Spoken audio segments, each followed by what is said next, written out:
తెలంగాణ హక్కుల కోసం శాశ్వతంగా మనకు అన్యాయం జరిగే నిర్ణయాలు ఆంధ్రప్రదేశ్ తీసుకుంటే ప్రభుత్వం కొట్లాడాల్సింది పోయి ఉద్దండులైన న్యాయ కోవిదులను పెట్టి అడ్డుకోవాల్సింది పోయి వదిలేస్తే ఒక సామాన్యమైన పాలమూరు రైతు నేషనల్ గ్రీన్ ట్రిబ్యునల్లో కేసు వేసి స్టే తీసుకొస్తే పర్యావరణ అనుమతులు ఇవ్వని అప్పుడు పోయి వీళ్ళు విధిలేని పరిస్థితిలో ఇంప్లీడ్ అయినారు అధ్యక్ష నేను ఒక మాట గుర్తు చేయదలుచుకున్నాను అధ్యక్ష.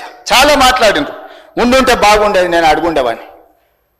రోజా గారి ఇంటికి వెళ్ళి రొయ్యల పులుసు తిన్నది ఎవరు అధ్యక్ష? నేనా ఉత్తమ్కుమారెడ్డి గారు అధ్యక్ష? రోజా గారు ఒక్కసారి రొయ్యల పులుసు పెడితేనే తిని రాయలసీమను రతనాల సీమ చేసి వస్తాను చెప్పొచ్చిన మహానుభావుడు ఆయన. నిన్ను పుట్టినప్పటి నుంచి 71 సంవత్సరం వరకు పెంచి పోషించి నీకు బుక్కడి బువ్వ పెట్టి గుండెల్లో పెట్టి ఆదరించి భుజాల మీద మోసి తెలంగాణ రాష్ట్రానికి ముఖ్యమంత్రిని చేసి 2009లో కరీంనగర్ జిల్లా నుంచి వలస వచ్చి మహబూబ్నగర్కు బతకడానికి వచ్చి ఒక్క ఓటేయని మహాప్రభు అంటే నిన్ను ఎంపీగా గెలిపించి మా గుండెల్లో పెట్టుకొని చూసుకొని మేము పల్లకీలో మోసి పార్లమెంటుకు పంపిస్తే మా గుండెల మీద తంతవా? ఇది నీ నీతి, నీ జాతి. నువ్వు వచ్చి ఇక్కడ వచ్చి మమ్మల్ని తప్పు పడతావా?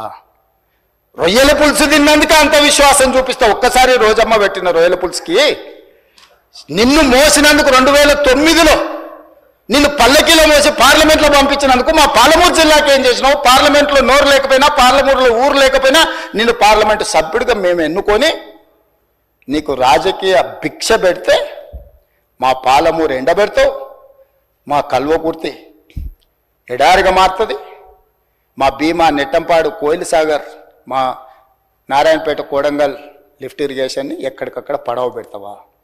ఇదా నీ నీతి, నీ జాతి అని నేను వారిని అడగదలుచుకున్నా అధ్యక్ష.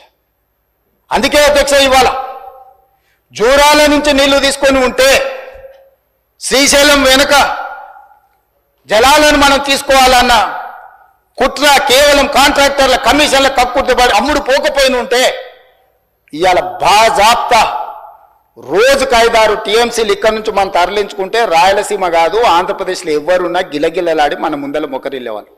ఇవాళ ఆయన వచ్చి నిస్సిగ్గుగా శ్రీశైలం లెఫ్ట్ బ్యాంక్ రావట్లేదు, రైట్ బ్యాంక్లో నీళ్లు పోతూనే ఆంధ్రప్రదేశ్ తీసుకెళ్తుందని సిఆర్పిఎఫ్ బలగాలు ఏ రోజు వచ్చినాయి అధ్యక్ష? మీరు ఉన్నప్పుడు రాలేదా? మీరున్నప్పుడు ఆంధ్రప్రదేశ్ పోలీసులు వచ్చి తెలంగాణ పోలీసులు అక్కడ ఉన్న సిబ్బందిని తన్నిపోలేదా? మీకు అసలు పౌరుషం ఉందా? మీలో చీము రక్తం ఉందా? ఆంధ్రప్రదేశ్ నుంచి పోలీస్ సిబ్బంది వచ్చి తెలంగాణ సిబ్బందిని తన్నిపోతే కూడా సిగ్గు లేకుండా ఫామ్ హౌస్లో పండుకున్న మీరు ముఖ్యమంత్రి, మీరు ప్రభుత్వం ఉన్నప్పుడు సిఆర్పిఎఫ్ బలగాలు తిష్ట వేస్తే నాగార్జున సాగర్ ప్రాజెక్టు మీద మన్ను తిన్న పాముల్లాక ఉన్న మీరు ఈరోజు మమ్మల్ని తప్పుబట్టి మీరు చేసిన పాపాలు అన్నిటిని మా నెత్తి మీద నెట్టేసి నోరు ఉంది కదా అని వాగి మమ్మల్ని తప్పుబట్టాలనుకుంటున్నారా? ఇదేనా మీ 10 ఏళ్ల అనుభవం?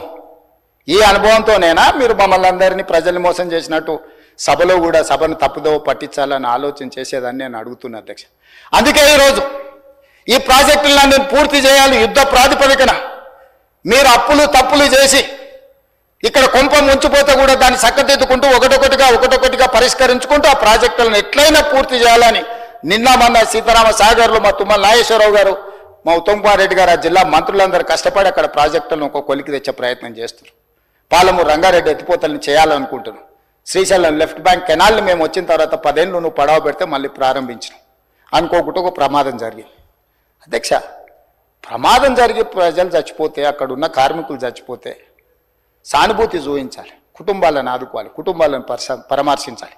కానీ పైశాచిక ఆనందం ఏంది అధ్యక్ష? ఎవరు చచ్చిపోయినా తండ్రి కొడుకు మామ అల్లుళ్ళు కలిసి డాన్సులు చేస్తారు అధ్యక్ష. పంట ఎండిపోతే కథం, అసలు వాళ్ళ పైశాచిక ఆనందానికి పరాకాష్ట అయిపోయింది అధ్యక్ష.